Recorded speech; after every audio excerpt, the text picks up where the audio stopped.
দর্শক, সুনামগঞ্জ সীমান্তের জরুরি অবস্থার বিষয়ে আরও জানাতে আমাদের সাথে যুক্ত হচ্ছেন সহকর্মী শহীদ নূর। শহীদ, সীমান্তে কতদিন পর্যন্ত এরকম অবস্থা থাকতে পারে এবং সেই ব্যাপারে জানিয়েছে বিজিবি কি জানিয়েছে? ধন্যবাদ আপনাকে। দেখুন, যেমনটা আমরা প্রতিবেদনে দেখানোর চেষ্টা করছিলাম, সুনামগঞ্জের যে অপার অর্থাৎ মেঘালয়ের যে তিনটি জেলা রয়েছে, সিলেট একেবারে নিকটবর্তী। তো সেই সিলেটের যে নিকটবর্তী ওই পারে যে জেলা মেঘালয় রাত্রি তিনটি রাত্রিকালীন কারফিউ জারি করেছে রাজ্য প্রশাসন। সে কারণে সীমান্তের অপারে অর্থাৎ সুনামগঞ্জের এই যে জানেন যে সুনামগঞ্জ প্রায় 7টি উপজেলা সীমান্ত দেশা ভারতের সাথে। এই 90 কিলোমিটার সীমান্তে বিএসএফ এর টহল কিন্তু একেবারে দেখা যাচ্ছে এবং তারা খুবই তৎপর রয়েছে।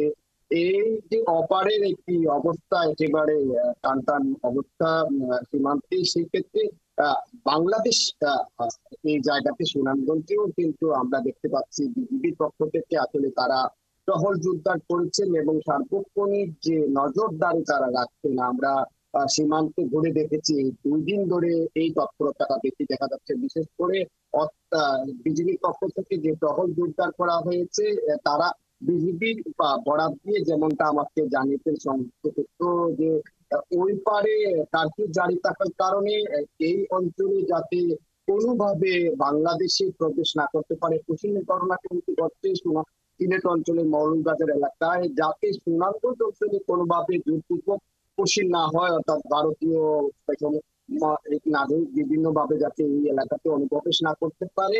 এছাড়াও সুনামগঞ্জে যারা এই 90 কিলোমিটার সীমান্তে বসবাস করছেন নাগরিকরা, তারা কোনোভাবেই যাতে সীমান্তে শূন্যরেখা পার না করেন, অবৈধভাবে ভারতে প্রবেশ না করেন, সেক্ষেত্রে আসলে বিজিবির পক্ষ থেকে জনসচেতনামূলক গ্রামে গ্রামে মাইকিং করা হচ্ছে, কথা বলা হচ্ছে। আমি যদি আপনাকে জানানোর চেষ্টা করি, সুনামগঞ্জের যে ব্যাটালিয়ান 28 বিজিবির লেফটেন্যান্ট কর্নেল জাকারিয়ার সাথে কথা বলেছিলাম। তিনি যেমনটা আমাকে জানিয়েছেন, তা এখনো পর্যন্ত আসলে কুশিনী ঘটনা ঘটেনি। এবং আপনি যেমনটা বলছিলেন যে এই যে কারফিউ আসলে কতদিন থাকতে পারে এটি সুনির্দিষ্ট করে বলা যাচ্ছে না। তবে ভারত পাকিস্তানের যে সংঘাত, যদিও যুদ্ধবিরতি তারপরে থমথমে পরিস্থিতি, এর মধ্যেও কিন্তু আসলে ভারতের রাজ্য প্রশাসন থেকে তারা কারফিউ বলবৎ রেখেছেন। তো এটি আসলে যদি যতদিন পর্যন্ত এই সীমান্ত এলাকাতে কারফিউ জারি থাকবে, বাংলাদেশের পক্ষ থেকেও টহল বা নজরদারি বলবৎ থাকবে বলে জানিয়েছেন বিজিবির এই কর্মকর্তা। আমি যদি জানানোর চেষ্টা করি, আমরা এই সীমান্ত এলাকায় আছি, পরবর্তীতে হয়তো এই বিষয়গুলো আরো বিস্তারিত আমরা জানানোর চেষ্টা করব গতিবিধি বিজিবি এবং বিএসএফ এর।